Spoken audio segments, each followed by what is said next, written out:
This is a city in Texas, Port Arthur. A year ago, it was a thriving city. Children played, women shopped, businessmen drank coffee in the restaurants. That was 1 year ago. Today, it is deserted. Children don't play anymore. Women don't shop. Businessmen make coffee in their own offices. Nobody smiles. Ghost City, Texas. Operation CIO. Part of a communist-dominated plot to take over Texas industry. Out-of-state CIO labor leaders poured into Port Arthur 12 months ago to personally supervise the death of a city. Nobody knew it was coming, but it did.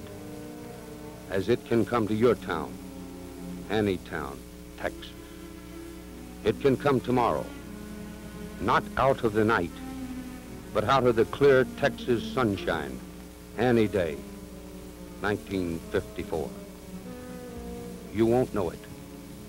They give no warning. You don't realize the importance of it all until it happens. Then it's too late. The process of economic death is firmly established. This is what has happened to Port Arthur. A city strangled. But true Texans in Port Arthur are fighting back, building the defenses for Texas against the foreign invasion of grasping control. Will Texans hold Texas? Fannin did. Bowie and Crockett, Sam Houston and Travis did. Will you? Will you? This is a typical hometown business in Port Arthur, the home laundry. I want you to meet Ed Lohman and his son George, who run this business. Mr. Lohman and George are going to tell us in their own words exactly what has happened to their business and their town over the last 12 months. Mr. Lohman, how long have you been in business? 51 years, home laundry has been in business. And during that time, we've never known what a labor strife was. In other words, you never had any employee trouble up to now, right? We've always maintained a good, happy organization who were satisfied, and we made it a special point to keep them satisfied. Well, George, I'd like to talk to you for just a moment. Are the pickets outside your door right now your employees? Most of the pickets were not our employees at the time they began picketing. Many we had never seen before. Others had been employees in many years past. Tell us how your customers have been influenced. There are two aspects to the situation. First, to eliminate our employees, and second, to eliminate our business. The second is just as important as the first. Every effort is made to force people to quit giving us business, even though most of them want to continue. The professional business people are threatened with the loss of business, and those who are not in business are threatened with the loss of friendship and church associations. Here is another chapter in the Port Arthur story. On my left, we have Mr. Frank Goodson, who is manager of the Three Bell Brothers department store here in Port Arthur. I wish that I could tell the Port Arthur story to all the people of Texas. This struggle that's going on here, we feel, is between the liberal and the conservative elements throughout Texas that are fighting for control of our state. We businessmen here are fighting for our liberties, our God-given rights to run our businesses as we see fit. And we feel that if we should withdraw from our stand, that we would possibly lose the liberties not only of ourselves, but for our children. How has this organized labor affected your business? Well, that would be very hard to say. That's something that they would like to know themselves. But we feel that this is a fight to the finish. And it's a very rugged and drastic battle that we do not intend to give up our rights very easy. Fred Miller, owner-operator of the Miller Stores in Port Arthur, has been running a successful business for the past 35 years. I was until about a year ago when the DPOW union moved in on us. Everything was peaceful and quiet. A month before this happened, my employees took me down, gave me a surprise birthday party and a $15 hat and told me what a wonderful boss I was. And since that time, everything has been topsy-turvy. The former employees are walking out in front of my store. And Have you had any phone calls or threats? yes, sir. Pretty near, on an average of 3 or 4 times a week, they've called me up in the middle of the night, threatened me, said I had a price on my head.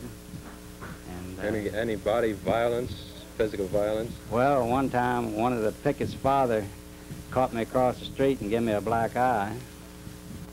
We don't see no end of this thing because the first people that came in, they were definitely communists, and the other people took them over, didn't change nothing but the name, and I'd feel like a traitor if I'd ever sign up with them. So we just have to hang on until they liquidate us, or until we get help from the other people to keep this thing going. As it is, well, I'm 2/3 gone now, so I think I can hold out for another year, though. Thank you, Mr. Miller. This is Bill Hastings, the manager of the Goodhue Hotel in Port Arthur. He has a thought or two he'd like to pass along to you regarding conditions before the strike and conditions as they are now. Bill? Prior to the strike, we had 85 employees here who were working together harmoniously and in friendship. I didn't know of any dissatisfaction among them. Some of them had worked here for 10 years, and they got mixed up in this union and all walked out. I knew nothing whatever about any dissatisfaction among them as to working conditions or as to pay or anything else. Any personal experiences with employees that you'd like to recall?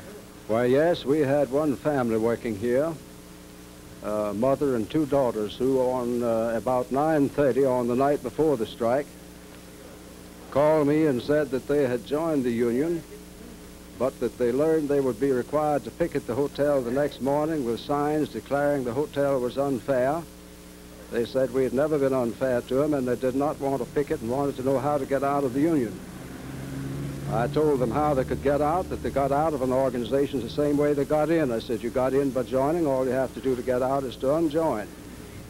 Between that and the next afternoon, something happened. I don't know what, but the next afternoon they were on the picket line. Any evidence of outside control? Why, yes, in the strike? yes, sir.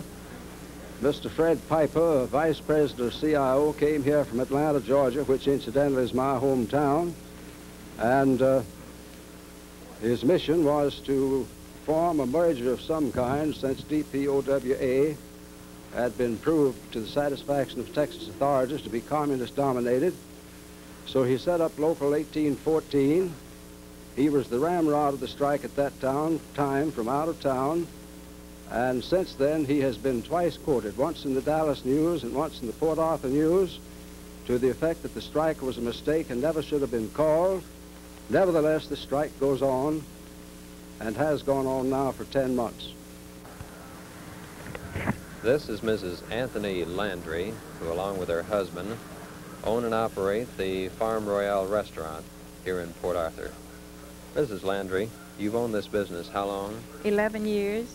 We've worked very hard for this business. These pickets that are out here today, are they former employees of yours? No, these pickets that are on the picket line today are not mine. I don't know who they are. I don't know if they're Port Arthur people, where they've worked. Well, Mrs. Landry, have you ever considered closing up your business and giving up this fight? Yes, at first we thought we would, and then we thought maybe it was best to fight, because we feel like if we do, if we wouldn't, that this thing would spread all over the state of Texas. In other words, you're holding the line. I'm here. holding the line, and I'll never sign up. You have just seen and heard the story of Port Arthur, a Texas city strangled, almost plunged into economic ruin by the plot of a red-tinged union to invade Texas. Like residents of most Texas towns and cities, I suppose the good people of Port Arthur thought, it just can't happen here. I know that's the way I thought. I'm J. Smith of Austin.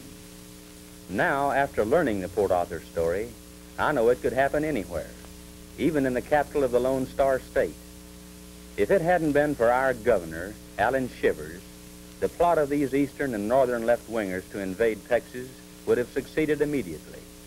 Port Arthur is just a test tube for them. If they win there, they plan to spread down the Texas coast and then inland. But Allan Shivers and the Texas Attorney General, John Ben Shepherd, are stopping them cold. Now it's up to the rest of us to drive them out for good and all.